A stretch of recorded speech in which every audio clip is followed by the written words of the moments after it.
Yeah, my name is not Andrew or Andranik. Andi Pock from Germany. There it is. That's the third on the crew. And joining from Germany, this will be the last session in the European quarter. Although this is already kind of going back to the Americas, our topic for today is, could porn just be seen as the symptom? Why is it just a symptom? And what are the underlying roots, discussing the roots of unwanted behaviors, like sexual behaviors, like porn. And so why this topic came up for me in preparation for this session is because I was in High Noon for a couple of years. And at one point, I decided to go a little bit deeper and seek a little bit more help. And so I started a therapist. Now a friend of mine is somebody who I still regard as my mentor. And his name is Phillip Schanker, and he's been helping lots of people in healing from their past experiences and their current situation, preparing for whatever goal they have in mind, whether that's long-term marriage, the blessing, long-term relationships. And so I would like to welcome up the guest for this session, who I still call Uncle Phillip. Hello, Andy. How are you? Good. Long time no see. Yeah. Of course, we've been talking, but now we see each other and everybody else. I'm really glad to be here. Yeah, it's really great to see you again. So this is some sort of reunion after a couple of years. Yeah. Well, I've been super inspired to learn of just the step-by-step progress of your life, your relationships, your blessing, your just so many good things happening, and just having a chance to spend the few months that we did kind of learning about you and your story and your experience, and watching you invest so much in personal growth, in healing and resolving any challenges that were in front of you, and learning from your experience. I'm excited for you. Yeah, thanks so much. Yeah, I mean, I had a really good guide and mentor in you, and so I'm excited to get into this because I still refer people back to you. You might have been busy with people who I recommend. I am currently aware of a couple people that you sent my way. Yeah, I'm working with a couple people you sent my way. That's true. Okay. Yeah, so I guess there's none better than you to explain what it is that you do, and Sure. yeah, how would you describe your work? Well, it's interesting. I do want to make a point, because the majority of people that are listening may not know that I, was a missionary and pastor, and worked on the national level and with the Blessed Family Ministry for more than 40 years, right? And developed more and more of an awareness that spiritual frameworks and inspiration and guidance and activity and service and all of these things are powerful and core. But sometimes when we run into barriers, or we're facing situations that we can't overcome emotionally, it's affecting our relationships or motivation, or then it kind of helps to look deeper. And I learned that in working with families and couples and young people.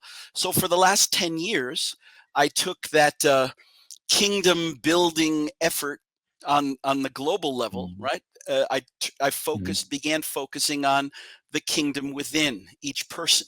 The kingdom that Jesus said is within. And so I work as a therapist, a counselor, and a coach. And as a therapist, it means I'm helping people learn about and connect with the emotional roots and reasons that may be behind or driving the things that are blocking them from going forward in life. And most people, think, therapy's for, weak or broken or difficult people. But usually, if somebody can't move their life forward, if they can't go where they want to go, or can't live up to the things that they want to, and there's some emotional barriers or blocks, it's courageous to take a look at that and work with that. As a counselor, I'm also providing research-based psychological tools and techniques, and science-based neurobiology and information and frameworks that people can use to work on themselves. And as a coach, helping to support um, replacing unhealthy compulsive behaviors with authentic connection, clear idea of where I'm going, and just to be able to pull up some weeds and plant some new seeds. That's basically what I do. Yeah, thank you for that. Yeah, it is true. It maybe not everybody is aware, but for the people listening, there's a really strong common base that you have, especially with people in the unificationist community. And I found that to be very very helpful, right? Because there was a lot of understanding for my background, because I was very active, am very active still, in our community. And so that was very helpful to feel understood in many details, many aspects. Yeah. So I guess a next question to go a little deeper is, because there are so many different approaches, I think, to this kind of work. Some people just go to streak trackers or join an online community to get off whatever unwanted habit they have, or different sorts of therapy. So how would you explain is your approach to this kind of work? Okay. Well, I do want to mention that maybe 75–80% of my clients are not from the unification community, and I'm not focusing on a religious framework per se. I found that I work with all kinds of spiritual frameworks, and Yeah. but combining that with an emotional approach. Um, Usually the things that people come to me to talk about. This was the two most common are compulsive behaviors of all kinds, usually sexually compulsive behavior.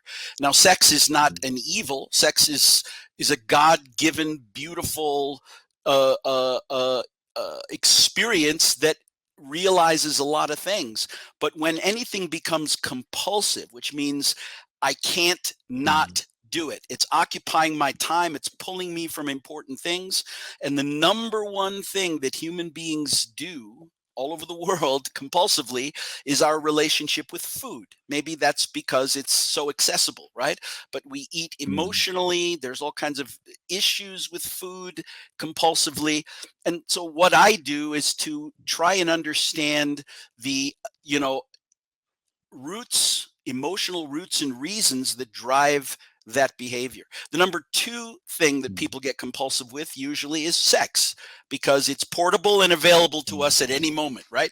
We're walking around with all the equipment we need, right? Right. Yeah, and then comes substances, whether that's alcohol or drugs or any other kind. But now in this internet era, many things become compulsive. Social media can become something that is a replacement for an authentic emotional need, but it's kind of imitating that need through something that's artificial and not necessarily real. And it's more about pleasure than it is about connection. And that's usually what compulsive behaviors are about. We're trying to fulfill our need for bonding, belonging, self-worth and identity, feeling seen, feeling connected, which brings a deeper sense of contentment and happiness. And we're trying to fulfill that need with pleasure, which is temporary.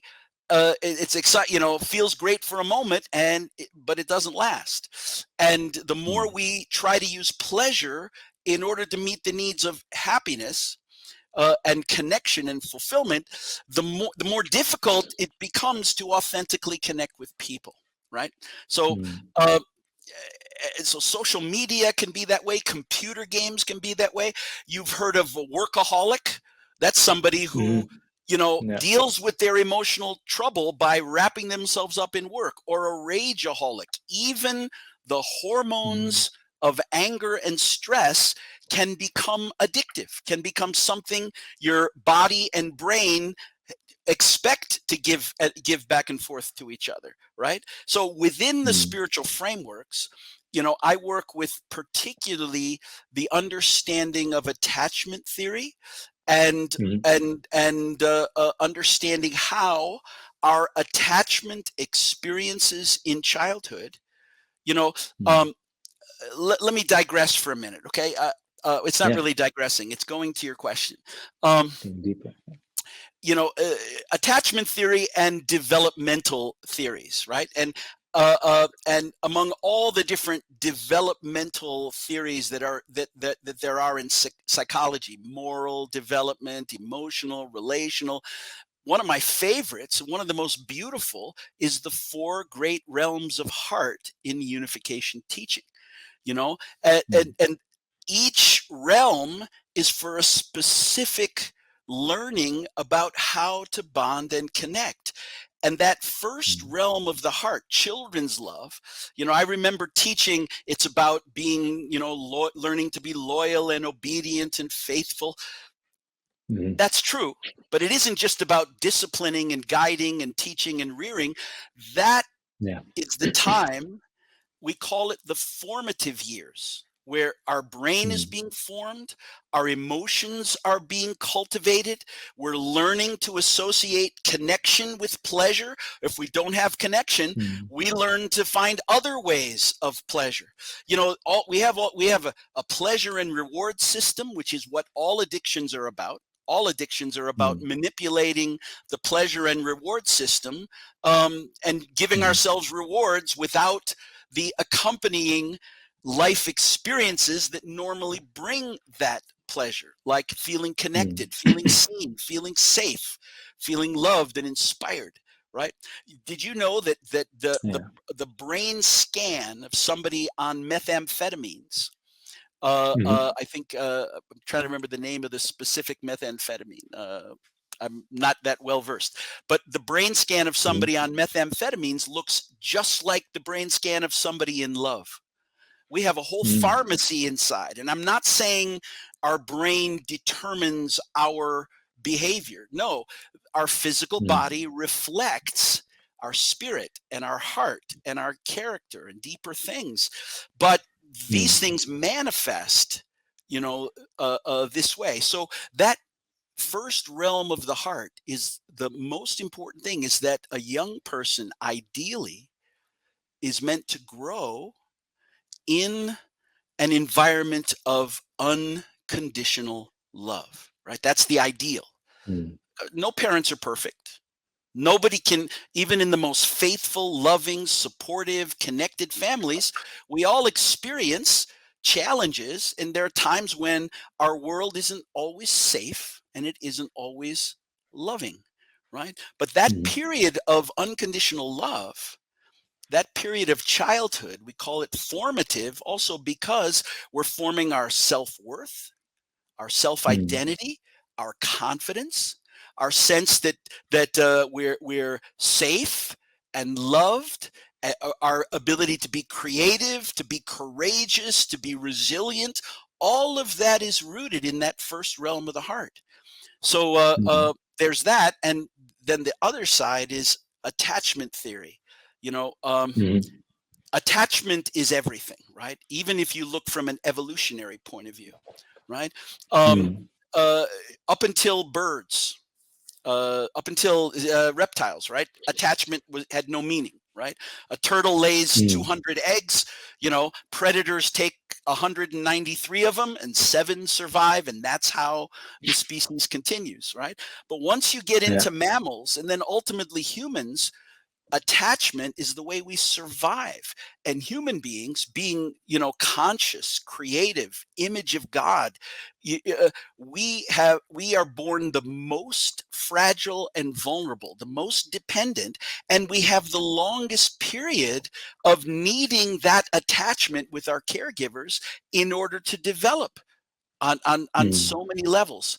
So attachment theory, it's really interesting. It began from observing children. There was one, Mhm. famous experiment. strange experience where a child would be placed in a room with its mother. This was back in the 1950s. A child would be placed in the room with its mother, and then they would experiment. If a stranger would come in, how the child reacts. If the parent would go out and the stranger's in, how the child would react. And they began to observe that maybe half or less of children are secure enough to deal with those situations without being scared, or to be curious, to be open. But they began to see different types, and they could connect it to the child's experience, how close or not close, if they had both caregivers at home or not. And later, amazing experiment. And this is a really important one, and I'll finish here, although I want to say more about attachment and its importance for us.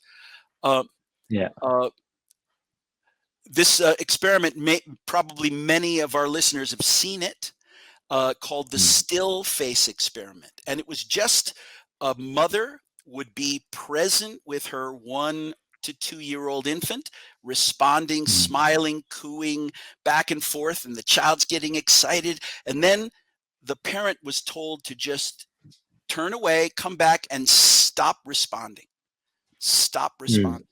And within 2 minutes, you can watch the baby try every strategy in the world to be a pleaser, right?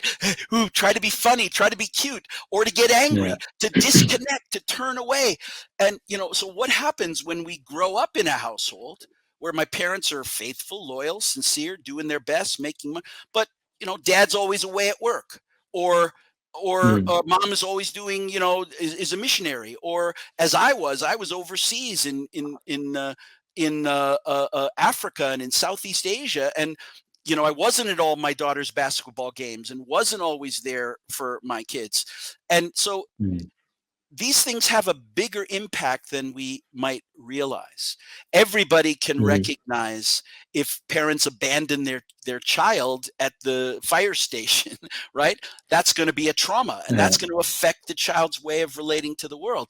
But what about a parent that isn't physically present? What about a parent who dies? What about somebody who's learned to deal with their life by being emotionally withdrawn? And so their child is looking for connection. There's all kinds of subtle ways, and it's not about blaming parents. Nobody will heal or resolve by looking at themselves as a victim of somebody else did this to me. In fact, a lot of people are stuck there, right? A lot of kids who grew up in our faith community also struggle with their upbringing and can't resolve. And so working through these difficult things, you can't change the past. You can't change people that may have acted in a way that hurt or limited you, but you can change the way you learned to manage or cope with your life. I hope there's some clarity somewhere in there. Yeah, thanks. There's a lot there. I mean, it probably, this is a culmination of years of study, right? That you summarized in these 10 and you minutes. probably didn't want it all in 10 minutes, right? So, yeah. But I mean, I remember myself seeing this video of the experiment that you were talking about, the still face. Yeah, the still face in my introduction to psychology, something class, and it has huge like meaning, right, for how important attachment and connection is for a human being from birth, basically, and it really determines who we become, or who we turn out to be in our adult years, right. And I remember that you mentioned one point that, me personally, that was a important point when I mean, to the people listening, and so I was in mentorship under you, like I think we were for 10 months. And at one point, I remember one thing that came up was going into my childhood experiences, right, with my parents, and what came up there. And I do have to say, I want to make the point that I have wonderful parents, right, to everybody listening. They're great parents. And as you said, just not all the things that happen work out perfectly. And so at one point I made the, not really mistake, but it was more like a phase of, and I think many people go through this phase of blaming their parents. Oh, it's my parents' fault that I am like this now, or I have to deal with this addiction or habit or behavior, whatever it is. And I remember that you made it a very clear point in one of our sessions that actually it's not, in a sense, for my life, it's not about my parents. It's about who I became in order to cope with whatever experience Right. I had that upset me and stressed me out, Right. or made me angry or sad. Right. So yeah, this is like really addressing the topic of this session, right? That like unwanted sexual habits, porn, but so many other that you mentioned Mhm. are in a way all belong to this pool of symptoms Right. originating, yeah, from our childhood experiences. And yeah. One of the most important lessons I've learned in these last 10 years of focusing on, working with individuals and couples, and I also work with families. A lot of people come to Mm, me wanting to build a healthier, better relationship with their parents or their children, or there's a conflict because the young person's life goals are going against what their parents want for them, and mm, you don't work that out by imposing your will or blaming the other, or how to work through that. But one of the most mm, important things I've learned is that every one of the areas of challenge that we face in life has mm, has been affected by our attachment experiences growing up. And like mm, you said, it doesn't mean that my parents were bad or violent or horrible, or but the fact is, no parents are perfect. Nobody gave a manual to parents, right? There is a manual in the unification tradition, like live for the sake of others. Okay, great. When you're in a yeah, fight and you want to do one thing and your spouse wants to do something else, how do you live for how do you make that work? So yeah, yeah. figuring those things out, and our parents entered into marriage, blessing, parenting, with their own wounds, their own unmet needs, and Mhm, that creates a certain way of coping. Many times I've seen that the uh, uh, uh, uh, say a dad who mhm, grew up in a family that was hurtful and difficult, then he joins the movement, he changes his life and says, well, my past is not important. I've been born anew. I've got true parents. I've got all this stuff going on. I don't I don't mhm, even worry about the past. And yet he may have learned, he may have adapted to that painful environment, a difficult, aggressive, or critical or angry parent may have learned to withdraw and be emotionally closed. And then he's not able to be emotionally available for his children. It doesn't mean he doesn't work hard and do his best, and nobody's trying to blame. This is not about blame, as you said. mhm, um, but yeah, being able to revisit and to recognize and to learn to deconstruct those, because what happens is we're growing up in a mm, situation that isn't ideal, so we adapt, right?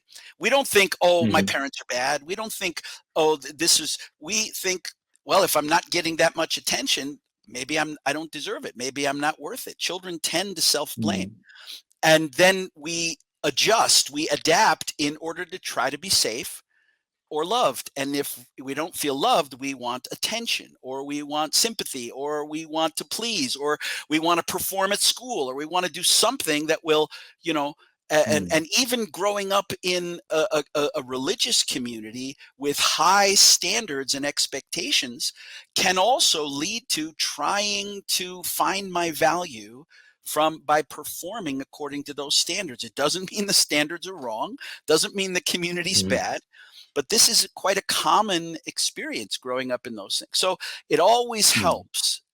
People don't usually do this work unless they're stuck, right? Can't move forward with my life. My struggles make it, like for many people with High Noon, I don't want to go mhm, into a committed, blessed relationship while I am not able to authentically connect with a real, loving, intimate relationship. And I'm wrapped up in all these other things, right? And so they want to resolve those things before they move forward. Mm, mm. Yeah, yeah, those are really, really good points. I mean, I remember that was exactly why I went into these sessions with you, because I knew, okay, I want to get into communication with a potential future spouse. And generally looking back, I could see that there were many patterns in my life, with women, right? Again and again and again, because of certain experiences from my childhood that I was able to unravel step by step by having these experiences come up again and letting them flow and allowing myself to feel the emotion.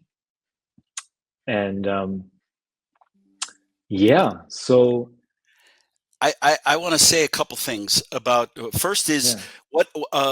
what is in common about all addictions and compulsions, where they come from, Mhm. why doing some deeper digging can be useful. You know, you can as I did first. Yeah, let me tell you what.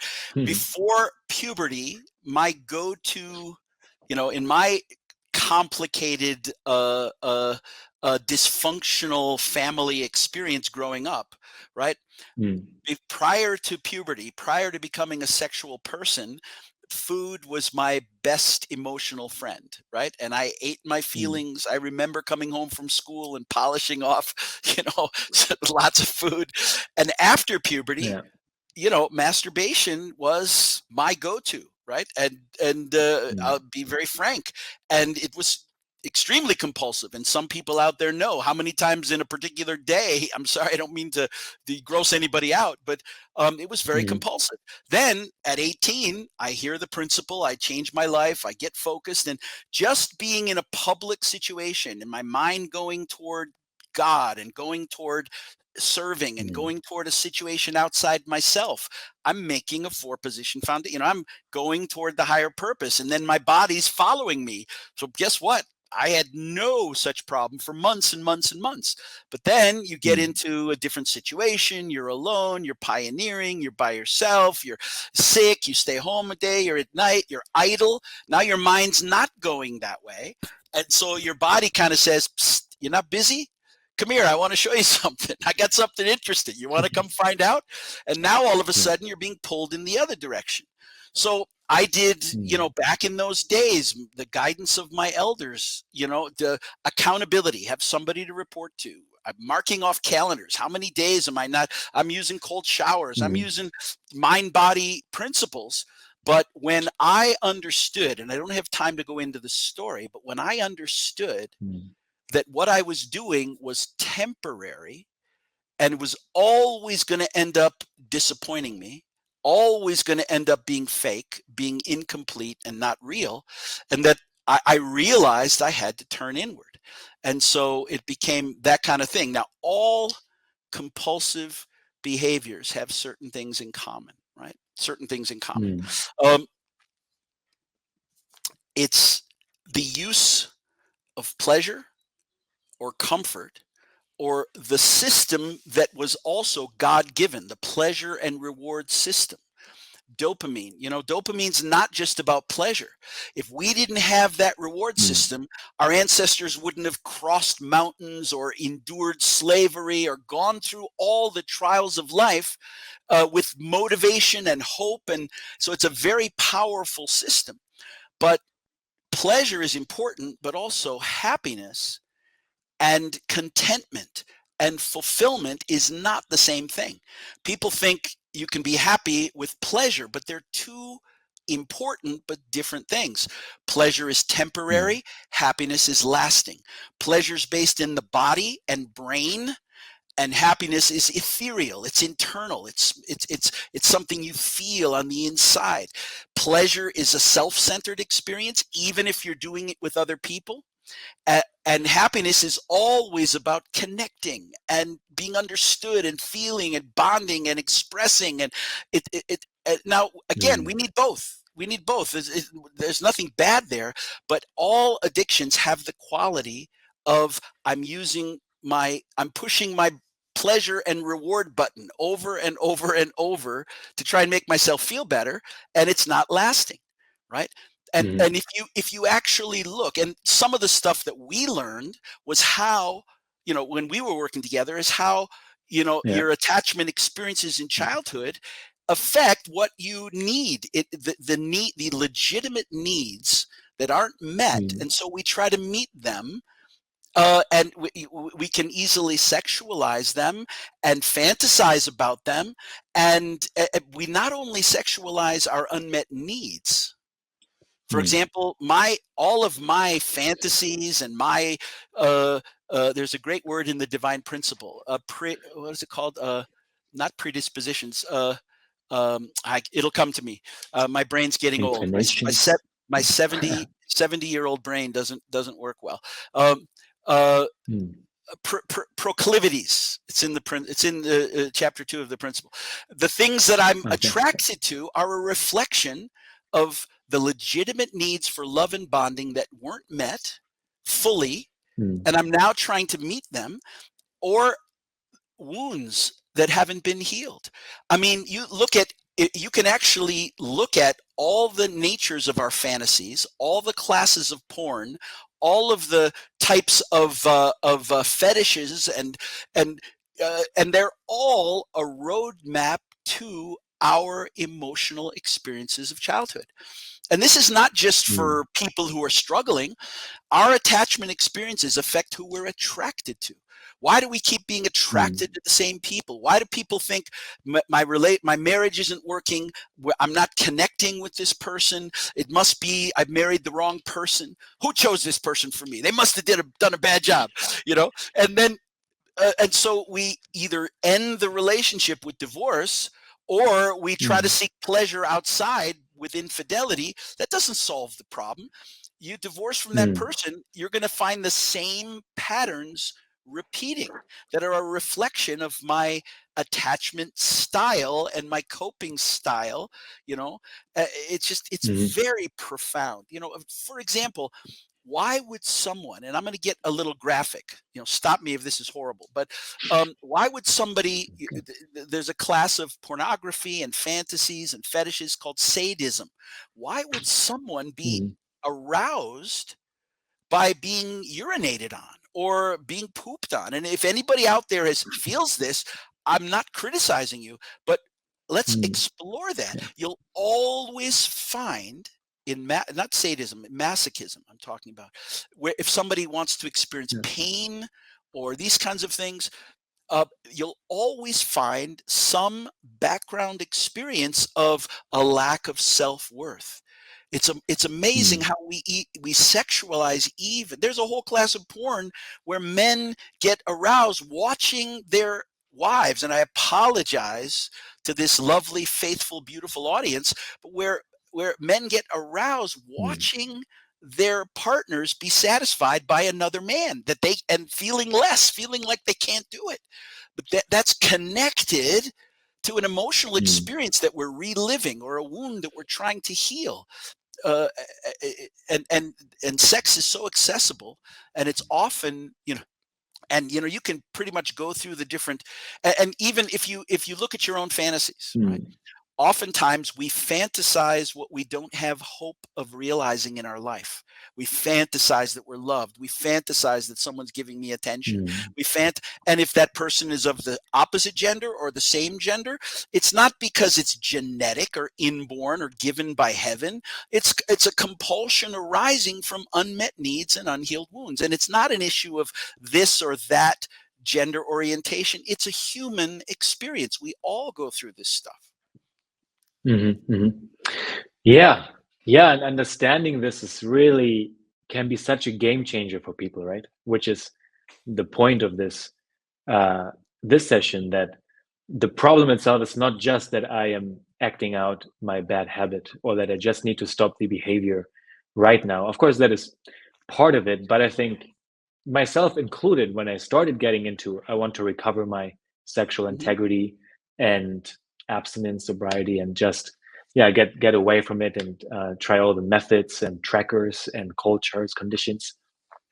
That it's not and feeling extra weird, right? If maybe I'm weird, maybe I'm a freak, or something's just was wrong with me from the beginning, right? If we find ourselves fantasizing or seeking something that is out of the norm, whatever we define Mhm. that to be, right? Mhm. Or society defines that to be. Right. that actually has roots in our experiences and how attachment formed when we were young, right? And what, I guess, happened to be around us and fulfill that need when we needed it and it wasn't fulfilled. Right, right. And I thank you for bringing that up, Andy, because I wouldn't mm, want anybody to think that I'm speaking out of judgment or criticism or shame or yeah. shaming. Shame is always a big part of compulsive activity, particularly compulsive Mm, sexuality, right? And shame, the feeling of being unworthy or being less, is a useless emotion. There is some roots in our authentic self-protective. There are reasons why human beings have the capacity to feel, I can't do this, I'm not enough, I need help, I need my caregivers. Those are natural original feelings. But when we experience that I'm less as a man, less as a mm, son or daughter, less as a human being, insecure, not worthy, and less, that is almost always a part of the cycle of acting out. And I went mm, from years ago teaching that, masturbation is a sin and you're going to hell, right? And there's a yeah. meaning in understanding healthy and unhealthy behavior and the results of, but learning that is not useful in resolving the problem, especially when someone feels unworthy and blaming Mm, themselves. And also we have the illusion that everybody else's life is going amazing and they're all doing great things and I'm the one who can't. We're comparing our behind the curtain rehearsal self to mm, everybody else who's on stage. And I don't mean they're being fake, but I mean we don't see that they're going through their list of challenges and difficulties just like I am. mhm, mhm. And shame is not Yeah. useful in that sense. Yeah, exactly. And that's such a big part of so many cultures, right? That there's a black and white thinking. But yeah, when I realized that, and I have my history with unwanted habits, that it could have been a different habit actually, if it just happened to be different circumstances. Instead of porn, it could have been alcohol or gaming or a combination of all of those. Right. And that I can work on those individually, right? So in a separated way. But that addressing the root is definitely something very necessary to win the game, right? Um, Overall, Right. and sometimes I guess, it's about losing a fight here and there, perhaps, but winning the overall war by addressing whatever has been unmet in me. Those were, for example, experiences that, for me personally, taught me that I can't be angry or sad in public. Um, Mm. and so that is something I had to seek out somewhere else, a need, right? An emotional need that turned out to That's come up in, that's yeah, a very, very good point. How that became expressed in your yeah, fantasy life, et cetera, et cetera. Right. That's really interesting. And groups like High Noon, and there's also mm, Husband Material and a bunch of other really good groups. But a group like High Noon can successfully help somebody resolve these things because they're providing not just education and information, but support, social connect, a lot of the elements that we need in order to resolve these things are there. But simply speaking, if you are stuck and the habit is still dominating you, it's good to dig a little deeper, right?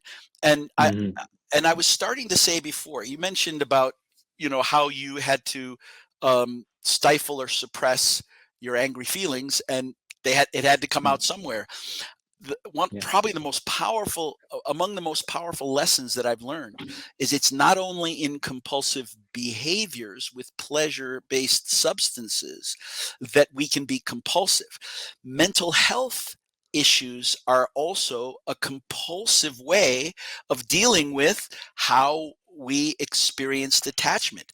For example, somebody that grows up, and I've had this over and over again with clients, right? Someone that had a reason to suppress or depress their mm, emotions, right? Yeah. Maybe, hey, a good Catholic would never be angry. You shouldn't be angry. A good blessed child should Mm, behave like this. Why are you being upset? Or if there's a strong reaction, or if I get angry, my caregivers get more angry, and I become afraid of that. mm, If I've had a reason to depress, suppress, and push down my emotions, it can be one root of depression, right? Because with mm, emotions, there's only a master volume. You can't turn down the negative ones and keep the positive ones. All it affects my emotional world. Anxiety, right? As- uh, Anxiety, mhm, when feeling unsafe, feeling, threat, feeling insecure. There's a bodily reaction that's part of anxiety. And also, another thing that our childhood experiences teach us, it's not just the emotional impact, but they teach us to believe things about ourselves and about others and about the world. Am I worth anybody's time? mm, Does anybody truly love me? Can I trust? Do I can I respect or love authority? Respond to authority? All of these things, and so unhealthy beliefs and a sense of threat or fear, the fight, flight, freeze response, mm, are usually what anxiety is about. So I'm not a psychiatrist, and I don't prescribe medication, but some common mhm, forms of mental health struggles, fears, mm, barriers, anxiety, lack of confidence, the obsessive thinking, things like this. I also often end up helping clients through those kinds of things as well. mm. Yeah, yeah, that is really helpful to know, I think. So I think maybe a question that, and we have maybe 5, 6, 7 more minutes, that I think would be worthwhile getting into is what um, what would be some helpful tools for people, I guess, in a brief summary, to get into this healing process from Mm. whatever happened in childhood and healing from that and growing in the adult years and adult life. Hmm. Well, a lot of times, if it depends on the type of situation, but some of the you know Mm, a lot of times you'll have somebody who's a therapist, or well, first of all, you'll have, say, a psychiatrist who, many in the medical community assume that when somebody's dealing with anxiety or attention deficit disorder, or these kinds of things, that it's brain based on brain mm, chemistry, and it's an inherited situation. But actually, you can find roots in the attachment experience. For example, kids mm, who grow up who are orphaned or homeless or living, or single parent families, which is not to accuse or blame single parents who do an amazing job, but anyone who's mm, growing up in a more unstable, dysregulating environment, 5 times more tendency to ADHD, 5 times more diagnosis, right? mm, Because mm, if the situation, I'm constantly in stress or in anger or struggle or frustration, I have to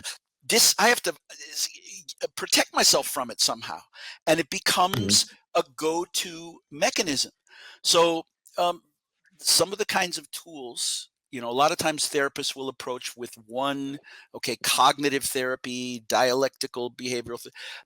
I kind of mm, use eclectic tools to address unhealthy beliefs or self-defeating, or shame is a really tough one, right?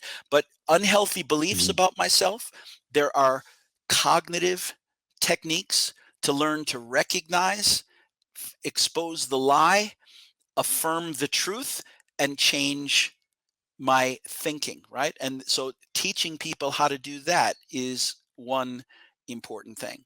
Um, on mm, the other hand, if somebody, for example, is filled with shame or is feeling insecure and inadequate, and struggling, who would ever want to marry me, or why do I always why am I always with the nerdy group, or whatever they might have experienced, um, mm, there's three powerful sources of love and value. right? In the universe, mm, right? And of unconditional love. And the first and most important is the only truly unchanging, unconditional love in the universe, which is God. And so a spiritual life will be helpful. But then mm, also having it doesn't mean I have to go back and resolve everything with my parents if it's difficult, but having parental mentors is something that changed my life mm, in the midst of my spiritual life. It changed my life having people that I looked up to, trusted, that could guide, inspire, and fill my cup and motivate and mm, inspire me. And a third very important source is my own inner capacity to love. It's the most love myself, right? I don't mm, mean mm. self-love like spa days and taking care of me instead of everybody else. I mean Key the kind of conversation there. yeah, the kind of the kind of affirmation that comes when I know I'm safe and loved by my caregivers. Mm, One of the founders of psychotherapy said, "Successful therapy is when you learn to give yourself what your parents weren't able to."